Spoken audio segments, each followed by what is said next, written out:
Okay, we are learning tonight chapter 34, which is page 169. And this is called See What's in Front of You. We're going through different ways that Shabbos brings happiness, true happiness, into our lives. So he begins. A key ingredient of happiness is to live in the moment, to open our eyes to what lies right in front of us, to open our hearts to the wonders all around us. There's an interesting thing because it doesn't mean, sort of enjoy today. How does it go? Be merry today because tomorrow you will die or anything like that. We don't believe in not looking ahead in Judaism, but we also do believe in being able to appreciate what we have. That we very much believe in. And therefore, this is what the idea is, that Shabbos helps us to appreciate simply what we already have. During the rush of the week, the Talmud said that we lose part of our eyesight, which is then restored when we say Kiddush on Friday night, glancing at the Shabbos candles and the wine as we do so. We learn from this that Shabbos enables us to see the world with new eyes, with perspective, clarity, and wisdom, which can be lost in the rush of our lives. So what it means when our eyesight is dimmed, figuratively, it means that our perspective that we see things of the world during the week becomes blurred. Our perspective becomes dimmed.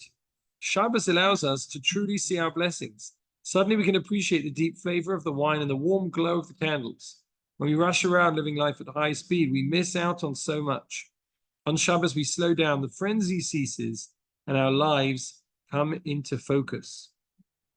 Shabbos teaches us to truly appreciate the wonder of our world, to savor the pleasures created for us with so much divine love, to grasp the power and beauty of our most precious relationships, to feel the sublime gift of life itself. It is the day we are able to taste the sweetness of this world and celebrate it fully through the power of appreciation, the gateway to happiness. And by the way, a lot of these experiences are experiences we can have during the week, places we can go to during the week, but they seem and they look and they feel different on a Shabbos because our perspective has changed. That perspective is different, firstly, simply because we don't have the rush that's normally associated with everything that we're doing, whether it's at home or it's at work, but also because we have an uplifted, more elevated perspective. It's a day of connection to Hashem.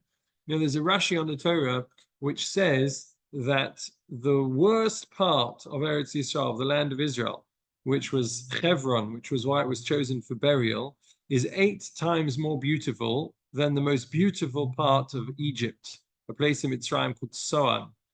It's 8 times more beautiful.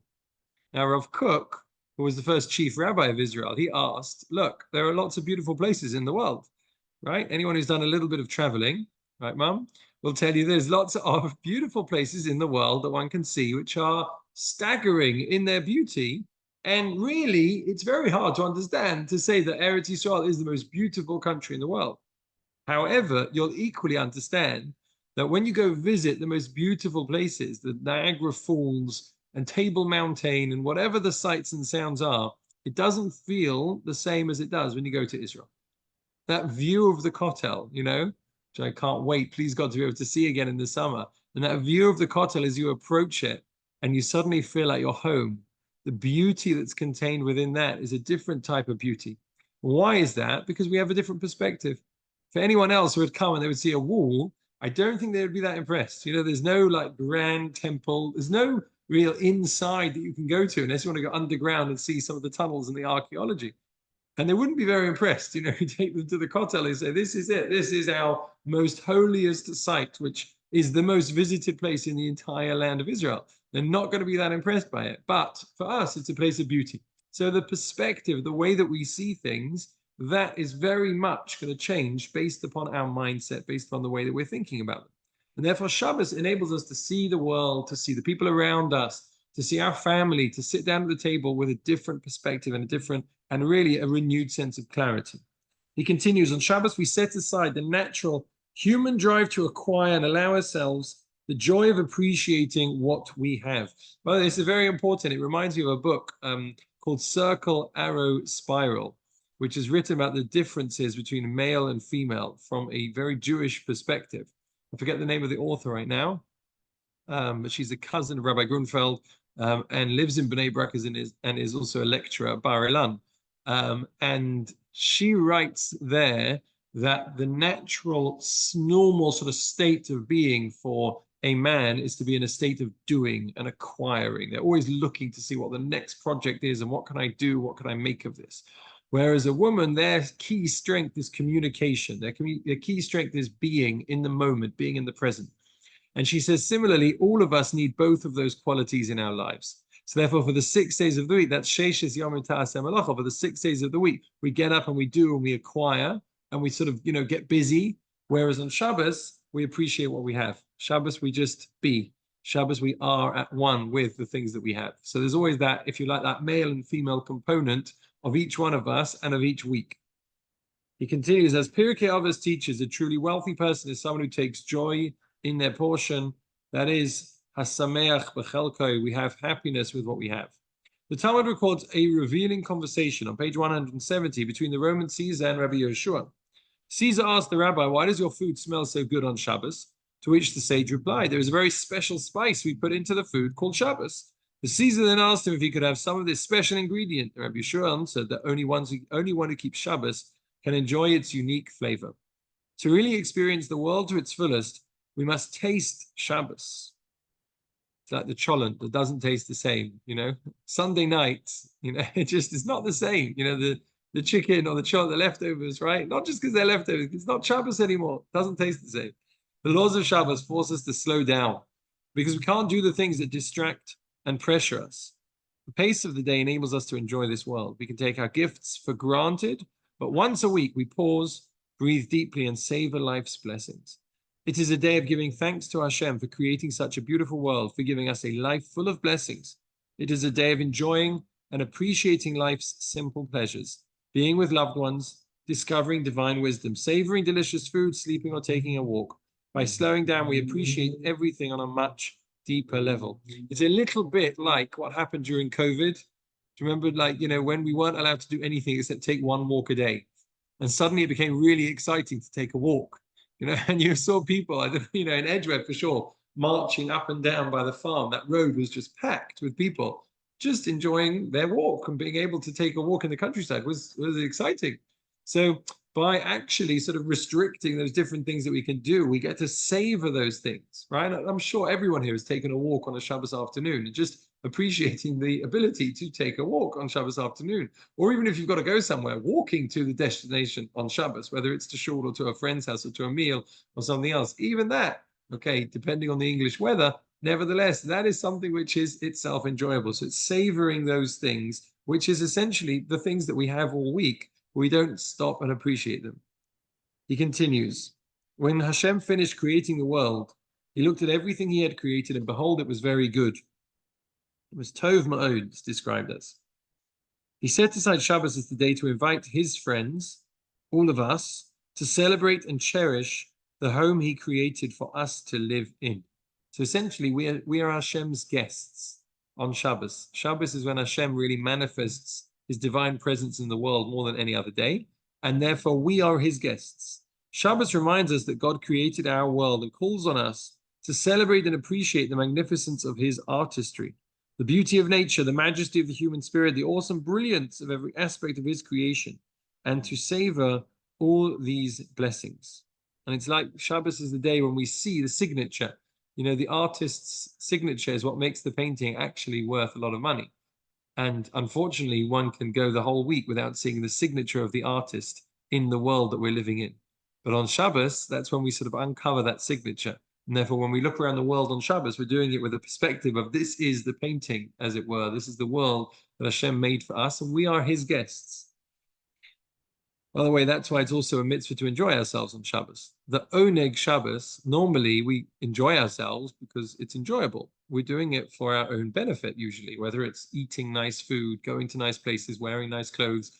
We do these things because they're enjoyable for us. On Shabbos, they become a mitzvah. And the reason why they're a mitzvah is very simple, because anything you do in Hashem's home is a mitzvah. If you're invited to the king, then you do anything that the king tells you to do in his home, and the king's happy because you're enjoying and you're participating. So Shabbos, we are Hashem's guests in his home, i.e. the world, and therefore that enjoyment that we have on Shabbos, the Oneg Shabbos, that enjoyment is our enjoyment of being his guests, and therefore that becomes a mitzvah as well. The bottom page 170, the Talmud lists 3 things that dim our eyes if we do not perceive them properly: the rainbow, the leader of the Sanhedrin, and the priests when they bless the people. When we see these three things, we should be able to feel, even perceive, the presence of God. And if not, if we aren't looking at them properly, it means our vision and perspective is impaired. Although I remember one of the things that struck me when I came to yeshiva, when I was in Keren B'Yavne, my first year in yeshiva, was the fact that the Kohanim blessed us every single day, which is what they do in Israel. And it was just kind of like, I couldn't get my head round that my friends who were Kohanim, that they would bless me. Like, why on earth were they kind of deserving of blessing me? And what did it mean? And why was it important? And slowly, kind of as I got more involved and everything became more meaningful and more real, that spiritual, the spiritual energy, the spiritual realities, then the idea and the concept of a Kohen and the idea of the blessing and the bracha, of what that meant, that became something that became much more meaningful. So again, these things, when we perceive them, if we're not looking at them properly, then our vision is impaired. When we look at them properly, then we'll be able to see really what's behind them. He continues, in a rainbow, we can see the magnificence of the physical world, God's awesome creativity, the beauty and perfection with which he created our world. When we see the leader of the Sanhedrin, a great Torah scholar, we're inspired by the greatness of mind, the purity of soul, and refinement of character a person can achieve with the God-given potential within.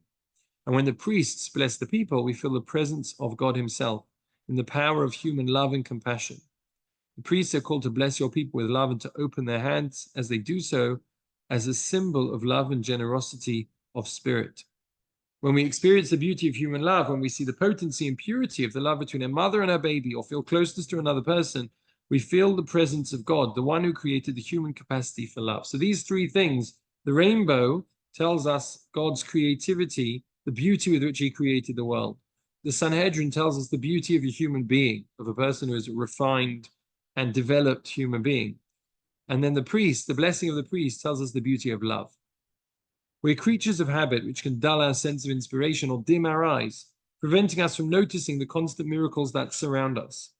Seeing these miracles is to live with a constant sense of wonder, which enables us to be happy.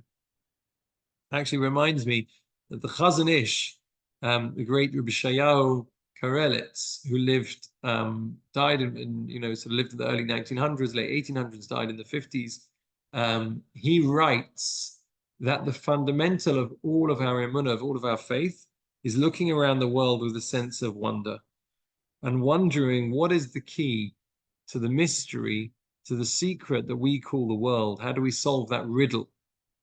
And it's something, I think, young children, you see, they do that they're always asking questions, inquisitive, who made this? Where did this come from? How did this arrive? And when you get older, that sort of sense of wonder is dulled.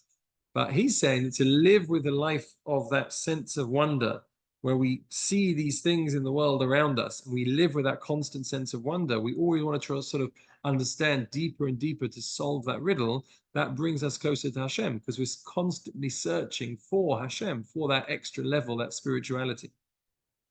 He continues, the Talmud says that rain is a greater miracle than the revival of the dead. When it rains after a drought, we thank God for every drop that you have brought down for us.